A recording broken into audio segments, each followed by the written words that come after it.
ओम शांति। 13 दिसंबर 2020 की अव्यक्त मुरली के मुख्य पॉइंट्स। रिवाइज डेट 18 मार्च 1987। अभी यह संगम युग मिलन का युग है, जब शिव बाबा यानी कि परमात्मा का और आत्मा का मिलन होता है। फिर पूरे 5000 वर्ष बाद यह सुनहरा युग वापस आएगा।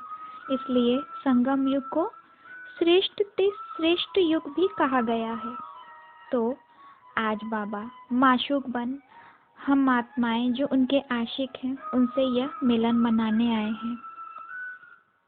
जितना श्रेष्ठ यह मिलन है, उतना श्रेष्ठ यह मिलने का स्थान भी है।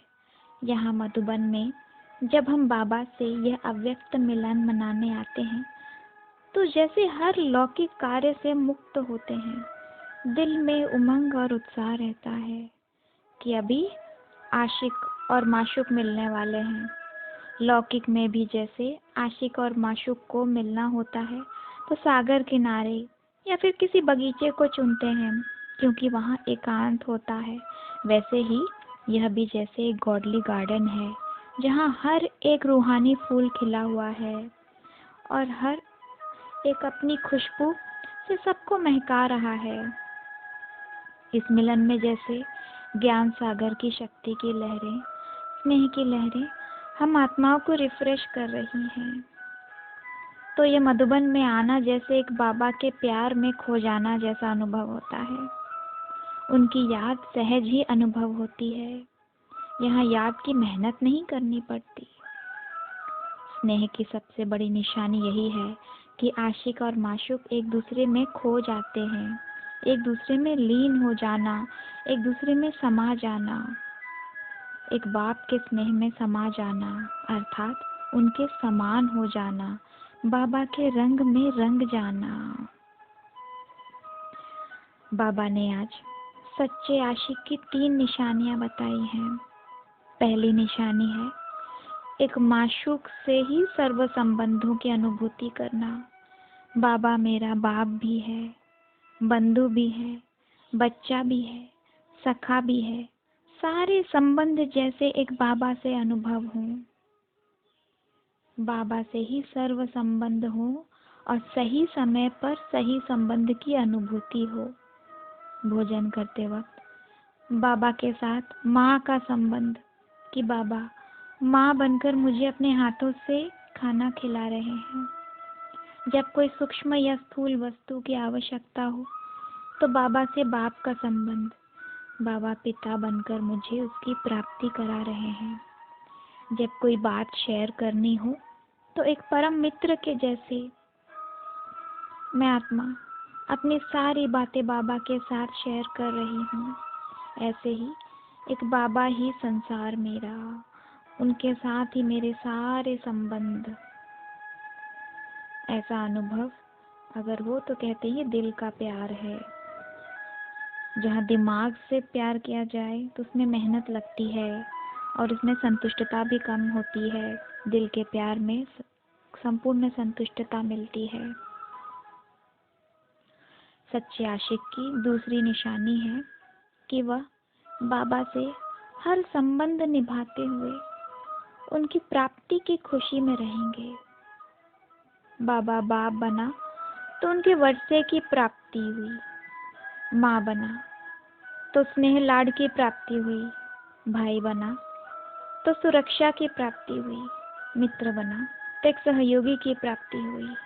ऐसे हर परिस्थिति में, हर कर्म में जैसे बाबा से प्राप्ति का अनुभव हो। यह है बाबा से सच्चे प्यार की दूसरी निशानी। अगर बाबा से सर्व संबंध नहीं बनाए होंगे तो प्राप्ति की अनुभूति भी नहीं होगी। संबंध ही नहीं है तो प्राप्ति कहाँ से होगी? खुद को मास्टर सर्वशक्तिमान कहते हैं, पर समय पर शक्तियों की प्राप्ति नहीं होती, क्योंकि खुद को उस सर्वशक्तिमान की संतान अनुभव नहीं किया, सिर्फ मुख से बोला। सच्चे आशिक की तीसरी निशानी होती है कि वह हमेशा तृप्त रहते हैं। बाबा से सारे संबंध जोड़ लिए, उनके साथ फिर हर एक संबंध की फिर भिन्न भिन्न प्राप्तियां भी हुई और मन तृप्त हो गया। मन में संतुष्टता आ गई।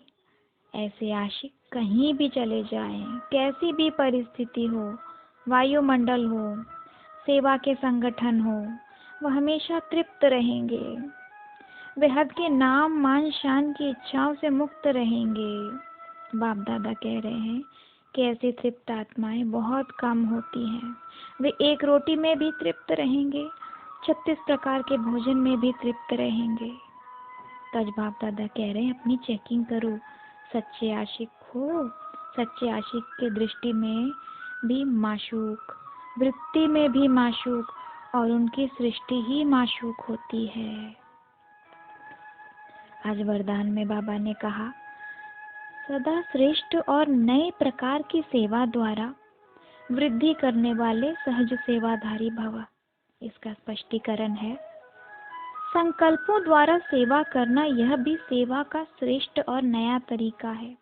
तो बाबा कह रहे हैं कि जैसे एक जौहरी रोज सुबह अपने रत्नों को चेक करता है कि साफ हैं, चमक ठीक है, ठीक जगह पर रखे हैं, ऐसे रोज अमृत वेले अपने संपर्क में आने वाली आत्माओं पर संकल्प द्वारा नजर दौड़ाओ।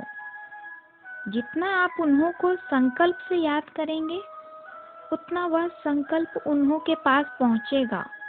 इस प्रकार सेवा का नया तरीका अपनाते वृद्धि करते चलो।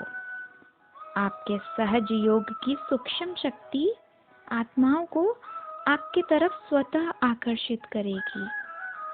स्लोगन है, बहानेबाजी को मर्ज करो और बेहद की वैराग्य वृत्ति को एमर्ज करो। अच्छा, ओम शांति।